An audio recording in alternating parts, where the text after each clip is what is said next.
हरे कृष्णा।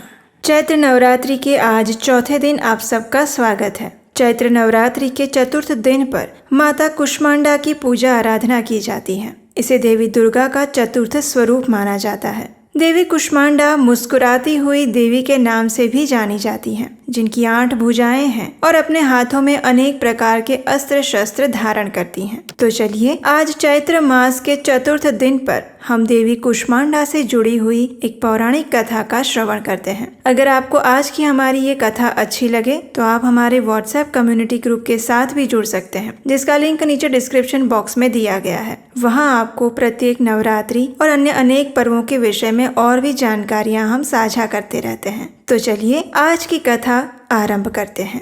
देवी दुर्गा से जुड़े एक पुराण में कहा गया है कि इस ब्रह्मांड की सृष्टि से पूर्व केवल अंधकार था और उस समय देवी कुष्मांडा ने ही इस ब्रह्मांड की उत्पत्ति की जिसमें हम रहते हैं। लेकिन देवी कुष्मांडा का निवास स्थान कहाँ पर है? कहते हैं कि सूर्य के मूल में देवी कुष्मांडा निवास करती है, बल्कि यूं कहें कि सूर्य में ऊर्जा और गर्मी भी वो प्रदान करती है। वह देवी कुष्मांडा है जो सूर्य को दिशा प्रदान करती है। जब ये ब्रह्मांड नहीं था तो देवी कुष्मांडा ने अपनी असीमित शक्ति से एक छोटा अंड उत्पन्न किया था, जो इस ब्रह्मांड में परिवर्तित हो गया। जब देवी कुष्मांडा ने इस ब्रह्मांड का निर्माण किया तो सर्वप्रथम उन्होंने अपने 3 नेत्रों द्वारा 3 देवियों को उत्पन्न किया। उनकी बाएं नेत्र से देवी महाकाली उत्पन्न हुई, जो कि भयंकर स्वरूप धारण किए हुई थी। उनके दाएं नेत्र से मुस्कुराती हुई देवी महासरस्वती प्रकट हुई। उनके तीसरे नेत्र से देवी महालक्ष्मी का उदय हुआ। कहते हैं कि ये तीनों देवियां पृथ्वी के सबसे पहले जीवन स्वरूप थी। इन 3 देवियों को प्रकट करने के पश्चात देवी कुष्मांडा ने इन तीनों पर अपना दृष्टिपात किया। सर्वप्रथम देवी कुष्मांडा ने देवी महाकाली पर दृष्टिपात किया और उनसे एक नर तथा मादा उत्पन्न हुए। नर का नाम हुआ शिव और उनके 5 मुख तथा 10 भुजाएं थी। जो मादा उत्पन्न हुई उनका नाम पड़ा देवी सरस्वती। उनका 1 मुख और 4 भुजाएं थी। इसके पश्चात देवी कुष्मांडा ने अपनी दृष्टि देवी महालक्ष्मी पर डाली और उनसे भी एक नर तथा मादा उत्पन्न हुए। नर का नाम हुआ ब्रह्मा और उनकी 4 भुजाएं और 4 सिर थे। जो मादा उत्पन्न हुई उसका नाम था देवी लक्ष्मी। उनका 1 मुख और 4 हाथ थे।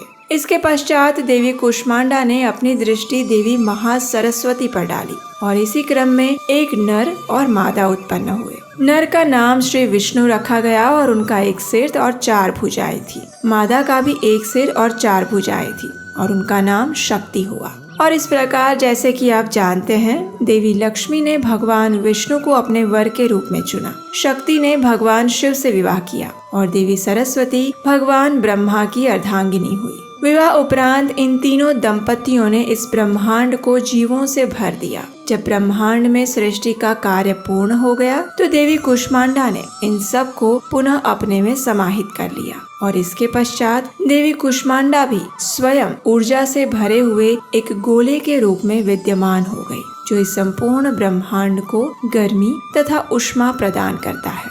तो ये थी पुराणों में वर्णित देवी कुष्मांडा की पौराणिक कथा। नवरात्रि के चौथे दिन देवी कुष्मांडा की पूजा आराधना करने का प्रावधान है। उनकी पूजा करने के लिए प्रातःकाल ब्रह्म मुहूर्त में उठकर स्नान इत्यादि से स्वच्छ होकर एक स्थान पर माता का विग्रह स्थापित करना चाहिए। इसके पश्चात उन्हें शुद्ध जल और पंचामृत से स्नान करवाएं। तत्पश्चात मां कुष्मांडा का स्मरण करके उनको धूप, गंध, अक्षत, लाल पुष्प, सफेद कुम्हड़ा, फल, सूखे मेवे और सौभाग्य का सामान अर्पित करना चाहिए। उन्हें लाल रंग के वस्त्र, लाल चूड़ियां अथवा श्रृंगार की लाल वस्तुएं अत्यंत पसंद हैं।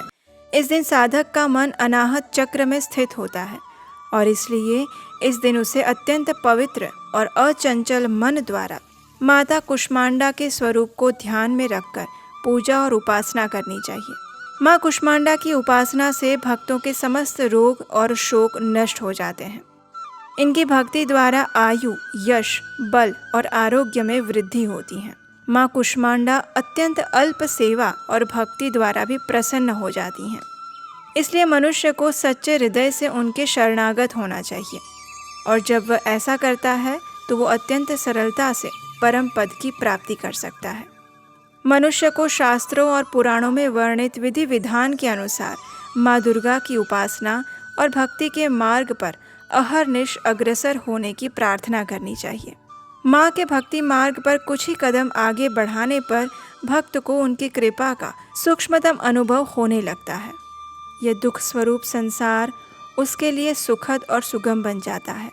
माँ की उपासना मनुष्य को सहज भाव से ही भवसागर से पार उतारने के लिए सर्वाधिक सुगम और अनुकूल मार्ग है। माँ कुष्मांडा की उपासना मनुष्य को हर प्रकार की आधि व्याधि और उपाधि से मुक्त कर देती है, उसे सुख, समृद्धि और उन्नति की ओर ले जाती है। चतुर्थ नवरात्रि के दिन देवी कुष्मांडा को प्रसन्न करने के लिए इनमें से किसी भी मंत्र का जप कर सकते हैं। वंदे वांछित कामार्थे चंद्रार्धकृत शेखराम सिंहरूढ़ा अष्टभुजा कुष्मांडा यशस्विनीं सुरा संपूर्ण कलशमृद्धि आप्लुतमेव च दधाना हस्तपद्मायां कुष्मांडा शुभदास्तु मे। आपको जानकर आश्चर्य होगा कि देवी कुष्मांडा को समर्पित एक भव्य मंदिर भारत में भी स्थित है। माँ कुष्मांडा देवी का मंदिर उत्तर प्रदेश के कानपुर जिले के घाटमपुर में स्थित है। यहाँ पर माँ कुष्मांडा एक पिंड के रूप में विद्यमान है और इस पिंड से हमेशा पानी रिसता रहता है। स्थानिक लोगों का मानना है कि मंदिर में अर्पित किया जाने वाला पानी कई दुखों का निवारण करता है और इसके साथ ही इस पानी को आँखों में लगाने से आँखों की रोशनी भी बढ़ती है। ईस्वी सन 1380 में राजा घाटम देव हुए, जो कि इस स्थान पर देवी कुष्मांडा के दर्शन करने के लिए आए थे और उन्होंने ही अपने नाम से घाटमपुर कस्बे को बसा दिया और देवी के लिए एक भव्य मंदिर का निर्माण किया। सन 1890 में इस मंदिर का पुनः निर्माण करवाया गया और यहाँ पर रहने वाले स्थानीय बंजारों के समुदाय ने यहाँ पर एक मठ की भी नींव रखी। उत्तर प्रदेश का कानपुर देश के सभी प्रमुख शहरों से रेल, सड़क और हवाई मार्ग से जुड़ा हुआ है। यहाँ पर आप किसी भी माध्यम से पहुँच सकते हैं। इसके अतिरिक्त देश में देवी कुष्मांडा को समर्पित कुछ अन्य मंदिर भी हैं। तो ये थी चैत्र नवरात्रि के उपलक्ष्य में चौथे दिन पर देवी कुष्मांडा की पौराणिक कथा और उनसे जुड़े हुए विशेष जानकारी।